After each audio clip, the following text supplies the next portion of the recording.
ის ფაქტი, რომ პროტესტი გაგრძელდა 1 წელს და 1 წლის თავზე საკმაოდ დიდი მანიფესტაცია მივიღეთ, ხო, ეს არის, საკმაოდ უნიკალური საქართველოს ისტორიაში ხო არ მოხდა, მაგრამ მაინც და მაინც არც სხვა ქვეყნებში არ მახსენდება, რომ აი ასეთი ასთვის სიჯიუტე, ასეთი შეუპოვრობა პროტესტის მონაწილეთა მხრიდან და ეს შეუპოვრობა არის, რა თქმა უნდა, მეორე მხრიდან ძალადობის ნაირფერი, ასე ვთქვათ, პალიტრის გამოყენების ფონზე. ხო, ახლა შევიტყვეთ, რომ რაღაც აკრძალული ნივთიერებებით წამლავდნენ, მადლობა ღმერთს, ასე ვთქვათ, ტყვი არ დაუშენიათ და ხალხი არ დაუხოცავთ, მაგრამ დანარჩენი ამის გარდა ყველაფერი მოსინჯეს და ვერაფერი ვერ ქნეს. ხო, თავისთავად ეს ფაქტი არის ერთგვარი გამარჯვება. ეს ხელისუფლება ქართველი ერისთვის ძირეულ პროექტს უპირისპირდება, ხო? ბევრი პროტესტი გვინახავს, ხო, წლების მანძილზე, მაგრამ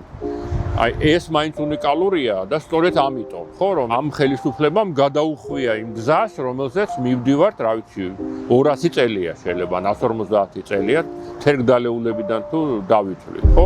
თერგდალეულებს ებრძვის ის და არა ნაცებს, ასე ვთქვათ, და deep state-ს, ხო და აი ეს შინაარსი, ჩემი აზრით, განაპირობებს გარკვეულად აი ამ პროტესტის განსაკუთრებულ შეუპოვრობას.